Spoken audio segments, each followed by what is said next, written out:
Amber, how's it going? It's going. Yeah? Tell me about that. It's been a long week. Really? I'm just frustrated. My students, they just don't seem to be doing the work at the rate that I want them to be doing. And I feel like I've tried everything.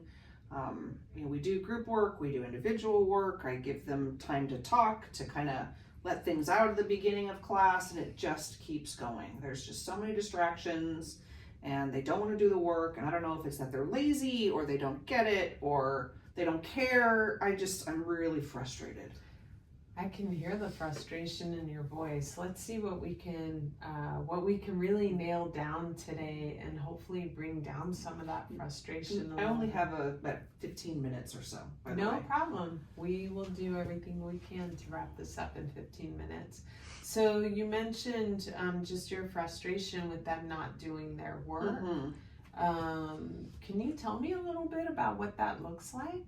Well, it's 10th grade math. We're working on preparing them for college, and they don't do the work. I send them homework to do. They rarely bring it back. I'd say maybe 50% bring the homework back completed every day. And I give them, 3 to 4 pages a day, depending on the topic. But, we're preparing them for college. And if they're all going to be college bound, they need to get used to doing this work. But I think they're just so distracted in class. They don't do their homework. It's really hard to figure out how to help them understand. So you said that they're distracted in class, and at the same time they're not doing homework. So are you feeling like they're not performing in either setting, in the classroom and outside of the classroom? Correct. As well? So if they were performing, let's talk about in class for a minute. If they were doing the work in class, what would that look like? Well, they'd be focused. They wouldn't be talking over me while I'm trying to give directions. When I ask for volunteers, they would volunteer. I can use the sticks to call on people, but I also, I'm trying to balance the being supportive and not putting people on the spot. I don't want to embarrass people, because there's a big push for that. We want them to be comfortable in class. But when I ask for volunteers, a lot of times I don't get it. Or when I do call on them, they don't know the answer. And it's like, no matter how many times I check in with them, things don't change. And these are routines we've been doing all year. I don't understand why things aren't working. And has the issue been all year, or is it just more recent? The homework issue has been all year. Okay, but the class performance issue has not been. It's back and forth. It depends. It's gotten a little bit worse coming back from the holidays. I don't know if they're just extra squirrely or what the deal is, but doing math with 10th graders after lunch is a recipe for disaster. It's an adventure, isn't it? Oh my gosh, that is an understatement.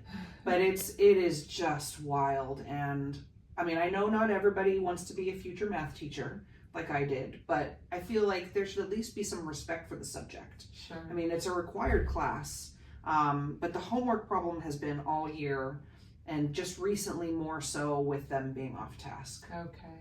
Okay. So I'm hearing a few things. There's the homework issue. There's also the being on task issue. And then you had mentioned kind of tying to the on task issue, just when you call for volunteers, you don't get any, or they don't know the answer. But as you said that, you also mentioned that we need to make them feel comfortable in class. And you don't want to use the sticks because they need to feel comfortable in class. I don't necessarily see those things as being exclusive of one another. When students know what's expected of them, they'll feel comfortable in class. So expectations do actually allow for a little more comfort in class. And so I'm wondering if some of the talking that you're getting and your maybe a little apprehensiveness to call on students, if those two things tie to expectations at all. So can you tell me a little bit about just you have expectations, but how do you communicate those with the students? Well, I mean, we've got routines, Mm-hmm. and so every day we start with a warm up. And I found that in the past, when we've done warm ups, it gives them a chance to kind of settle.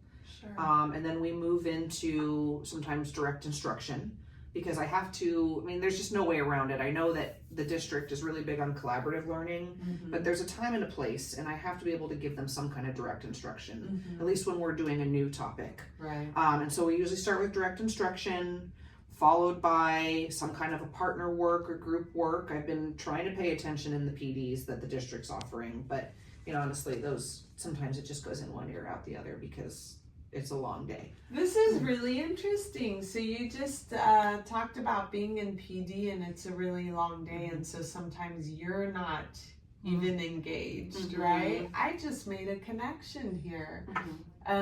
So we are talking about 10th graders and they have 6 classes. Can you imagine sitting in 6 different classes all day long? It's just like that PD, but every day, isn't it? Yeah, it can be. I could see that. So the students are coming in. I'm sorry to interrupt, but it sounds like you do have a structure with your routines, but you just said something that was really interesting about the whole long day piece. And I wonder, just knowing how you feel when you are in a situation where there's just information coming at you and it can be exhausting and your brain shuts down. What would you need to be able to get more out of a PD type of day that might be transferable to your students? So probably, maybe more breaks, maybe a chance to work more on what they're talking about rather than being given. I want to walk away from PD with things I can use. So, I mean, that would be really helpful for me. Maybe they need some of that too. Are there opportunities to give them skills and strategies or make the connection between what they're learning and what they could use as they leave the classroom or use in the world? Yeah, I mean, math is everywhere. There's a lot of things that we can do in the classroom that would help them in the future. Because I think sometimes when I've noticed when they struggle the most, it's when we're talking about more abstract content. Right. So maybe if it were more, gauged towards financial math or different pieces, maybe there's other ways to incorporate what they're learning in the theory into what they might use it on in the future. Yeah, that would make sense. Especially since you notice that the abstract work is when you tend to lose them. So do you see some opportunity? I don't know. I know we're supposed to meet next week. Do you see some opportunity between now and next week to be able to build in some of the problems? And is there anything I can do to help you with this? I'm glad you asked that because I think I could really use some help with some of those strategies. Okay. I mean, I have some ideas, but I don't have a very high comfort level with them. I've heard a lot about different strategies, but I feel like I've never had a chance to really learn how to use them. So if you could help me with some of those strategies, that would be great. Would you be willing to observe other teachers, or would you rather it be something that we talk about? And that would be great. I would prefer the co-teaching because then I don't have to make the plans for the sub and have to worry about losing that time. Okay. So I know the unit that you're working in because I got to come in and observe not too long ago. So how about if I come in with some strategies the next time we meet, and then you come with some strategies, and then we can kind of start working through them and plan some time where we can co-teach. That would be great. Okay, great. Yeah. Thank you. Yeah.